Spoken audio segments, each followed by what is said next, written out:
మాకు అనుమానంగా ఉంది. ఎందుకంటున్నామంటే ఫస్ట్ ఫేజ్ అమరావతిలో 34,000 ఎకరాలు 25 గ్రామాల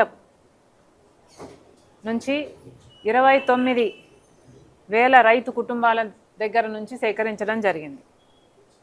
దానికి గాను అదనంగా 20,000 ఎకరాలు ప్రభుత్వ భూమి కలుపుకుంటే 54,000 ఎకరాల విస్తీర్ణంలో రాజధాని నిర్మాణం చేపట్టాలి అనుకుంటే 11 సంవత్సరాలు గడిచిపోయింది.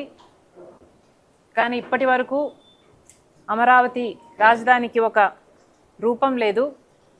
ఎక్కడ చూసినా పిచ్చి మొక్కలే ఉన్నాయి. ఎక్కడ భవనాలు కనిపించడం లేదు. 217 స్క్వేర్ కిలోమీటర్స్ గాను కనీసం 1 కిలోమీటర్లో అయినా డెవలప్మెంట్ జరగలేదు. కానీ ఈ 54,000 ఎకరాలలో మొత్తం డెవలప్మెంట్ జరిగిపోయినట్టే. అమరావతి ఒక విశ్వనగరం అయిపోయినట్టే. అమరావతి ఒక బెస్ట్ లివబుల్ సిటీగా వీళ్ళు మార్చేసినట్టే. ఇప్పుడు ఇంకా డెవలప్ చేయడానికి అమరావతిలో భూములు లేనట్టే. ఇప్పుడు చంద్రబాబు గారు మళ్ళీ సెకండ్ ఫేజ్ భూసేకరణకు స్కెచ్ వేస్తున్నారు. ఇది ఎంతవరకు న్యాయమో మరి చంద్రబాబు గారే సమాధానం చెప్పాలి. 54,000 ఎకరాలను మీరు అమరావతి కోసమని తీసుకొని దాంట్లో ఏమాత్రం డెవలప్మెంటు చూపించకుండానే సెకండ్ ఫేజ్గా 44,000 ఎకరాలను తీసుకోవడానికి సిద్ధపడ్డారు. దానికి గాను 16,666 ఎకరాలేమో 7 గ్రామాల నుంచి వెంటనే సేకరించడానికి తయారైపోయారు. ఇక చంద్రబాబు గారు అంటారు, మనకు రాజధానిగా ఒక అంతర్జాతీయ స్టాండర్డ్స్తో ఉన్న రాజధాని కావాలా వద్దా, మనకు రాజధానిగా ఒక మున్సిపాలిటీ కావాలా లేక గ్లోబల్ సిటీ కావాలా అని మళ్ళీ చంద్రబాబు గారే ప్రశ్న వేస్తున్నారు. అయ్యా చంద్రబాబు గారు, మీరు 2014లో ముఖ్యమంత్రి అయిన తర్వాత అమరావతికి కావాల్సిన 54,000 ఎకరాలు సేకరించినప్పుడు ఇది మున్సిపాలిటీ కోసమే సేకరిస్తున్నాము అని మీరు అప్పుడు చెప్పలేదు కదా. 54,000 ఎకరాలలో మీరు మొత్తం ఒక బ్రహ్మాండమైన నగరాన్ని నిర్మిస్తామని సింగపూర్ను, జర్మనీని లేక న్యూఢిల్లీని తలపించే రాజధానిని నిర్మిస్తామని మీరు చెప్పలేదా? ఈ 54,000 ఎకరాలలోనే అన్ని రంగాలకు అమరావతిని ఒక హబ్గా చేస్తామని, ఒక గ్లోబల్ సిటీగా చేస్తామని చంద్రబాబు గారు చెప్పలేదా? మరి ఇప్పుడు ఈ 54,000 ఎకరాలకు అసలు విలువే లేనట్టు, ఈ 54,000 ఎకరాలైతే అసలు సరేపోనట్టు, ఈ 54,000 ఎకరాల్లో అయితే కేవలం ఒక మున్సిపాలిటీ మాత్రమే కట్టగలము, మనం ఒక గ్లోబల్ సిటీ కట్టుకోవాలి అంటే ఇంకా భూమి కావాలి అని ఇప్పుడు 11 ఏళ్ల తర్వాత మీరు మాట్లాడుతున్నారు అంటే 54,000 ఎకరాలు, వాటిలో 34,000 ఎకరాలు ఇచ్చిన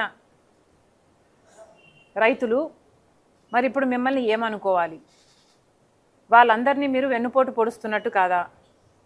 ఇప్పుడు కొత్తగా సేకరించే భూమి సేకరించకపోతే అసలు ముందు సేకరించిన భూమికి అసలు విలువే లేనట్టు మీరు మాట్లాడుతుంటే మీరు మానసికంగా రైతులని భయపెట్టే లేకపోతే బ్లాక్మెయిల్ చేస్తున్నట్టుగా మీకు అనిపించటం లేదా? చంద్రబాబు గారు సమాధానం చెప్పాలి. అసలు చంద్రబాబు గారు ముఖ్యంగా సమాధానం చెప్పాల్సింది 54,000 ఎకరాలు ఫస్ట్ ఫేజ్లో భూమి సేకరించారు.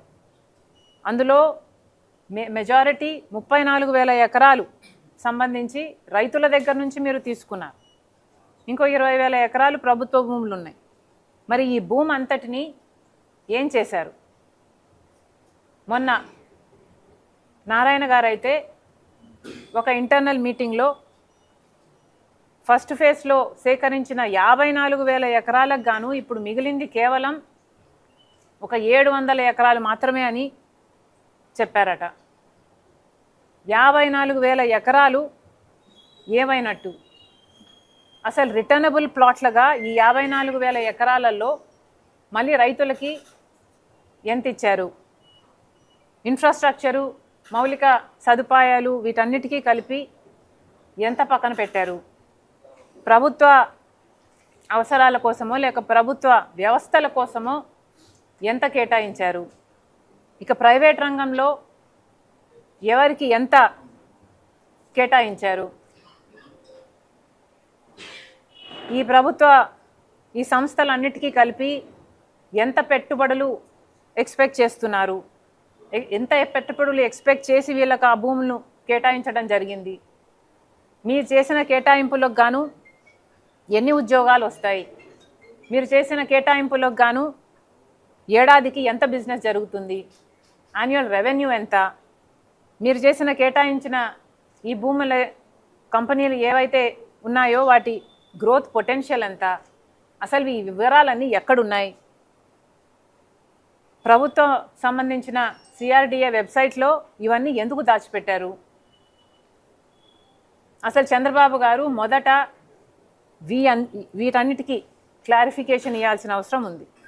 54,000 ఎకరాలను మీరు ఎలా కేటగరైజ్ చేశారు? ఎంత భూమి యాక్చువల్గా మిగిలింది? వీటిలో ఎంత కేటాయింపులు చేశారు? ఎంత పెట్టుబడులు ఎక్స్పెక్ట్ చేస్తున్నారు?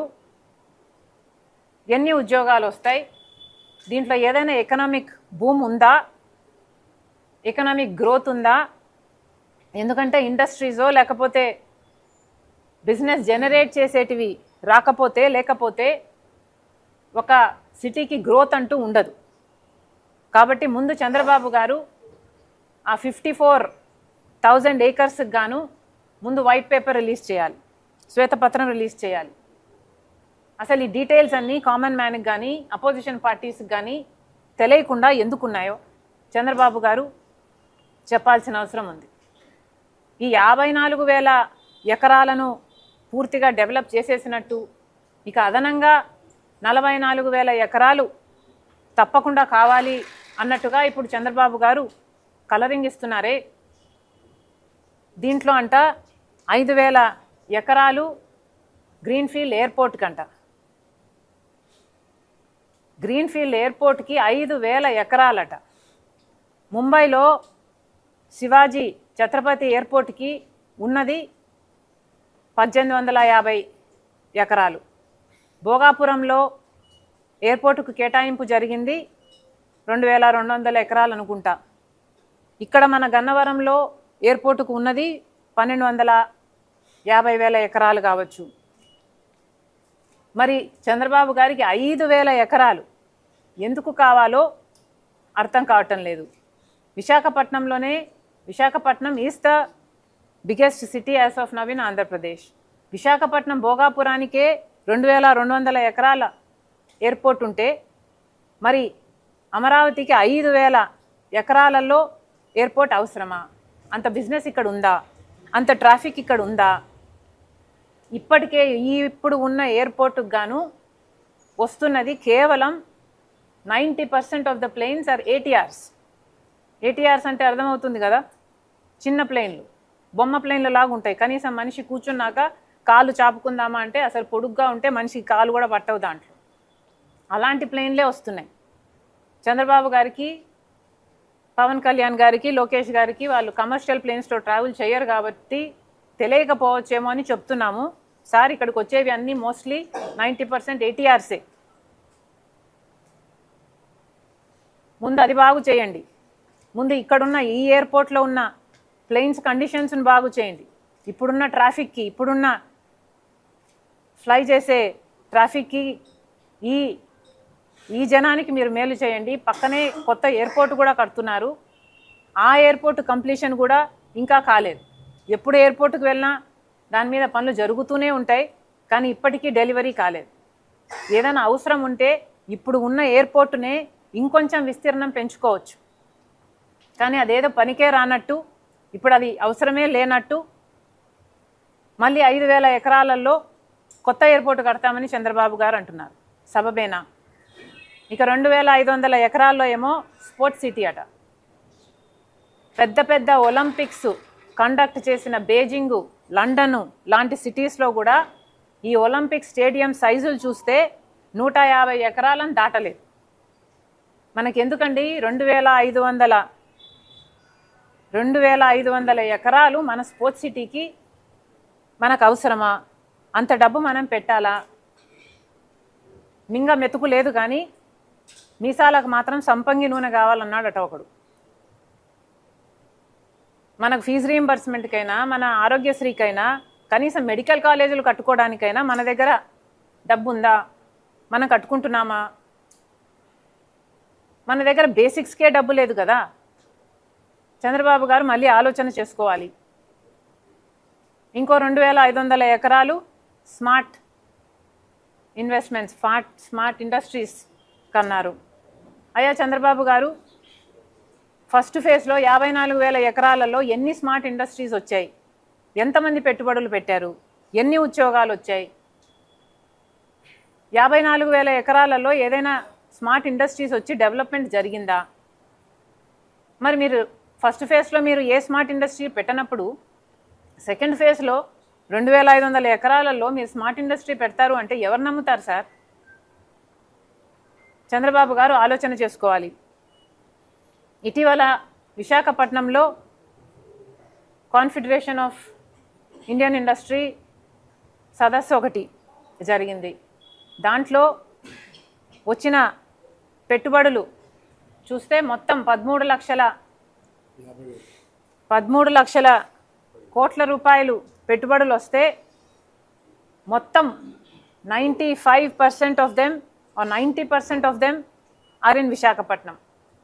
కేవలం 50,000 కోట్ల రూపాయలు మాత్రమే అమరావతికి ఇంట్రెస్ట్ చూపారు.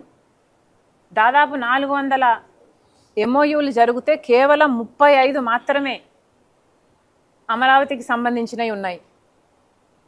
మరి చంద్రబాబు గారు ఇది కండక్ట్ చేయడమే విశాఖపట్నంలో చేస్తే మీరు అమరావతిని ఎలా ప్రమోట్ చేసినట్టు అవుతుంది? మీరు విశాఖపట్నంలో దీన్ని కండక్ట్ చేశారు కాబట్టి అందరూ విశాఖపట్నంలోనే పెట్టుబడులు పెట్టడానికి ముందుకొచ్చారు. మరి మీకే చిత్తశుద్ధి లేనప్పుడు, అమరావతిని డెవలప్ చేయాలి అని మీకే లేనప్పుడు, మరి భూములు ఇచ్చిన ఈ రైతులైనా లేక ఆంధ్ర రాష్ట్ర ప్రజలైనా మిమ్మల్ని ఎలా నమ్ముతారు?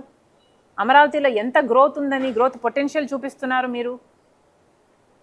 ఇచ్చిన భూములు ఇచ్చారు, ఇచ్చిన భూములు ఇచ్చిన రైతులకే కాన్ఫిడెన్స్ లేదు. మళ్ళీ రెండో ఫేజ్ కింద రైతుల దగ్గర నుంచి మళ్ళీ భూములు ఎక్స్పెక్ట్ చేస్తున్నారు. వాళ్ళకి ఏమాత్రం భరోసా కలిగించకుండానే 54,000 ఎకరాలలో ఫస్ట్ ఫేజ్లో 34,000 ఎకరాలు ఇచ్చిన రైతులకే ఇంతవరకు దిక్కులేదు. రిటర్నబుల్ ప్లాట్లు ఇంతవరకు వాళ్ళ చేతులలో పెట్టలేదు. ఆన్లైన్లో ఉన్నాయంటున్నారు, రిజిస్ట్రేషన్ అయిందంటున్నారు, పేపర్లో ఉందంటున్నారు, కానీ చాలామంది రైతులకి కనీసం వాళ్ళ భూములు ఎక్కడున్నాయో కూడా మాకు తెలియదు అంటున్నారు. ఇది ఎక్కడి న్యాయం అని అడుగుతున్నాం. కనీసం ఆ భూములు ఇన్ఫ్రాస్ట్రక్చర్, కనీసం బేసిక్ ఇన్ఫ్రాస్ట్రక్చర్ అయిన రోడ్లు, ఎలక్ట్రిసిటీలు, గట్రాలు వాళ్ళకు తయారు చేసి ఆ భూములు ఇదిగో మీ భూములు అని 11 ఏళ్ళగా వాళ్ళ చేతుల్లో పెట్టింది లేదు. 11 ఏళ్ళగా వాళ్ళు ఎదురు చూస్తూనే ఉన్నారు, మా భూములు ఎప్పుడొస్తాయని. వాళ్ళకే ఇవ్వలేదు. ఇక సెకండ్ ఫేజ్లో ఇప్పుడు మళ్ళీ భూములు సేకరించడానికి మీరు రెడీ అయ్యారు అంటే ఈ రైతులకు భరోసా ఎక్కడి నుంచి కల్పిస్తారు మీరు? ఏ కాన్ఫిడెన్స్తో మీకు మళ్ళీ రైతులు భూములు ఇవ్వాలి? మీరు ఫస్ట్ ఫేజ్లో సేకరించిన భూముల్లో డెవలప్మెంట్ జరిగితే ఆ డెవలప్మెంట్ను చూసి మా భూములకు మంచి రేట్ వస్తుంది అని రైతులు అనుకోవడం తప్ప,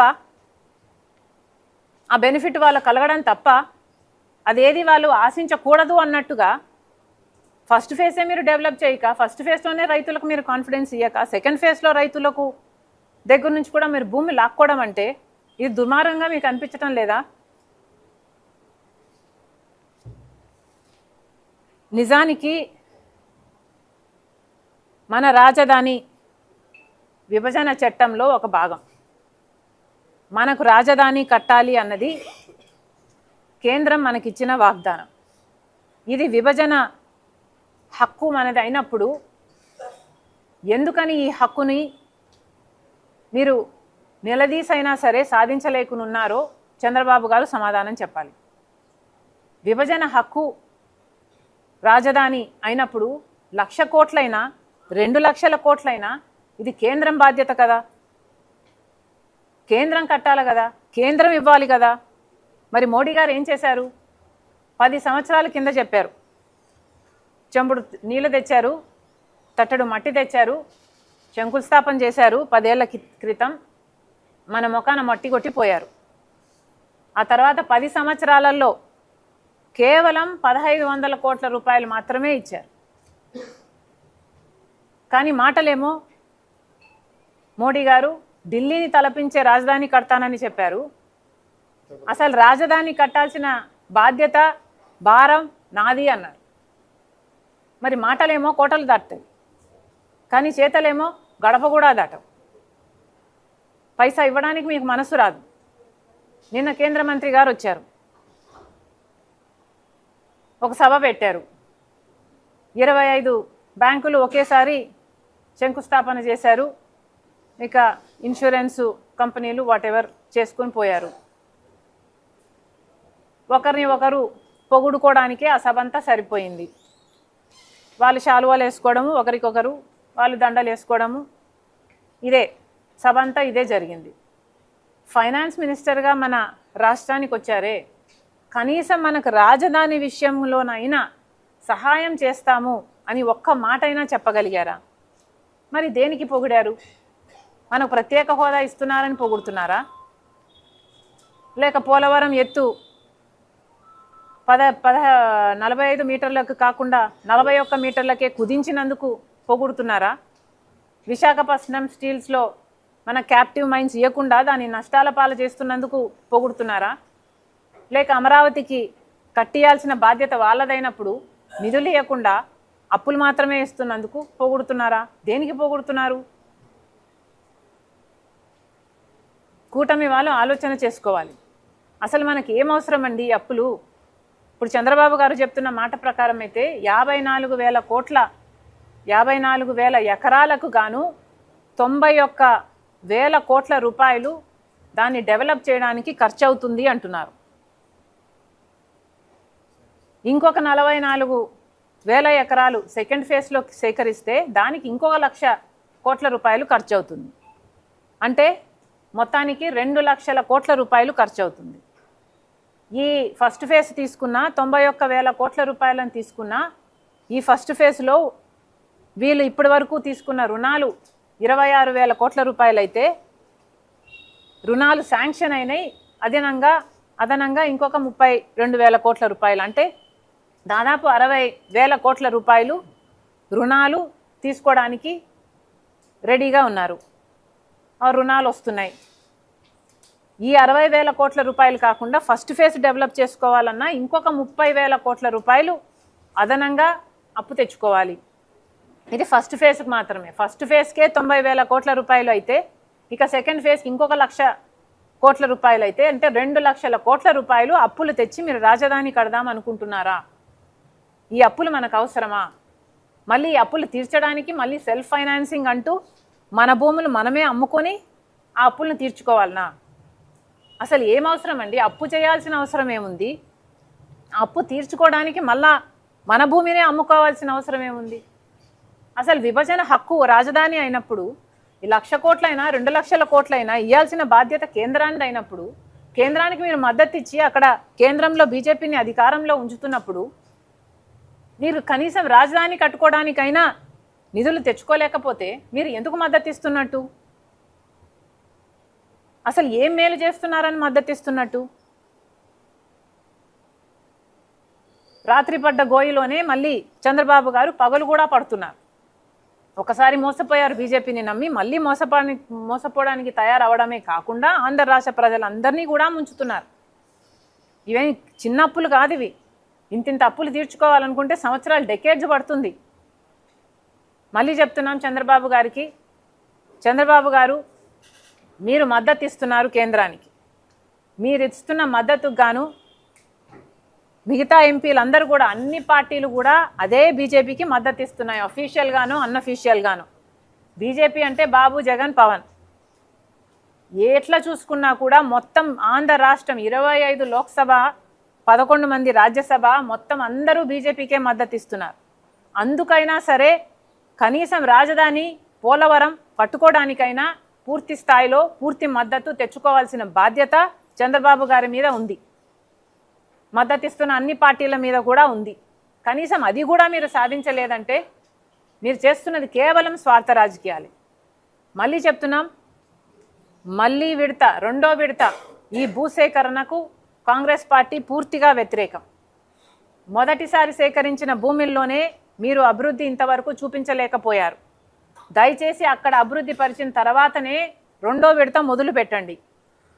దీన్ని కాంగ్రెస్ పార్టీ పూర్తిగా వ్యతిరేకిస్తుంది. మళ్ళీ చెప్తున్నాం, మీకు ఏదైనా తప్పకుండా చేయాలి అని అనిపిస్తే అఖిల పక్షాన్ని పిలవండి, అందరినీ కూర్చోపెట్టండి, కన్విన్స్ చేయండి. మీరు ఏం చేయాలనుకుంటున్నారో, 54,000 ఎకరాలను ఏం చేస్తున్నారో చెప్పండి. అడిషనల్గా తీసుకుంటున్న భూములతో ఏం చేస్తున్నారో చెప్పండి, వివరించండి. మేము కూడా కన్విన్స్ అయితే మేము కూడా ఆంధ్ర రాష్ట్ర బాగు కోరుకునే వాళ్ళమే. కానీ ఇదేదీ చేయకుండా కేవలం కొంతమంది ప్రయోజనాలకే కోసమే మీరు పనిచేస్తున్నట్టుగా, మీరు కూడా రియల్ ఎస్టేట్ వ్యాపారం చేస్తున్నట్టుగా, పేదవాళ్ళను, రైతుల్ని ముంచి స్వప్రయోజనాల కోసం పనిచేస్తున్నట్టుగా ఇది అనిపిస్తుంది. లేదా అంబానీ, అదానీకి ఇంకా బీజేపీ పార్టీ బాకీ ఉందేమో, ఆ బాకీ తీర్చమని మీ నెత్తిన పెట్టిందేమో అని కూడా అనిపిస్తుంది. ఇదేది భావ్యంగా లేదు. దయచేసి చంద్రబాబు గారు ఈ రెండో దశ భూసేకరణ ఆపాలి, అఖిల పక్షాన్ని కూడా పిలవాలి. దీని మీద ఒక డిస్కషన్ జరిగిన తర్వాతనే ఏదైనా ముందుకు వెళ్ళే కార్యక్రమం చేయాలి. ముందుగా సేకరించిన 54,000 ఎకరాలకు గాను వైట్ పేపర్ రిలీజ్ చేయాలి, ప్రజల ముందు పెట్టండి. మీరు ఏం చేస్తున్నారో, మీరు బాగు చేస్తున్నారు అనుకుంటే ప్రజలే కాదు మేము అందరము కూడా మీ పక్షాన నిలబడతాం. దయచేసి చంద్రబాబు గారు ఇప్పుడు చేస్తున్న ఈ రెండో విడత భూసేకరణ వెంటనే ఆపాలని కాంగ్రెస్ పార్టీ డిమాండ్ చేస్తుంది. Thank you. నిర్మలా సీతారామన్ గారు వచ్చారు. కనీసం ఫైనాన్స్ మినిస్టర్గా చాలామంది రైతులు ఎక్స్పెక్ట్ చేసింది క్యాపిటల్ గెయిన్స్ మినహాయింపు. 10 సంవత్సరాలు ఇచ్చారు క్యాపిటల్ గెయిన్స్ మినహాయింపు, కానీ వాళ్ళ చేతుల్లో భూములు ఇవ్వలేదు. ఆ భూములు వాళ్ళ చేతుల్లో లేకపోతే ఆ క్యాపిటల్ గెయిన్స్ వాళ్ళకు ఉండేం లాభము, లేక ఏమి లాభం. ఇప్పుడు భూమి ఇస్తాము అని వాళ్ళు చెప్తున్నారు కాబట్టి క్యాపిటల్ గెయిన్స్ మినహాయింపు ఇప్పుడు వర్తింపజేసుకోగలం కాబట్టి రైతులంతా అది ఎక్స్పెక్ట్ చేస్తున్నారు. కనీసం అది కూడా, ఆ ఎక్స్పెక్టేషన్ను కూడా ఫైనాన్స్ మినిస్టర్ గారు మీట్ అవ్వకపోవడం ఇస్ అన్ అటర్ డిసప్పాయింట్మెంట్.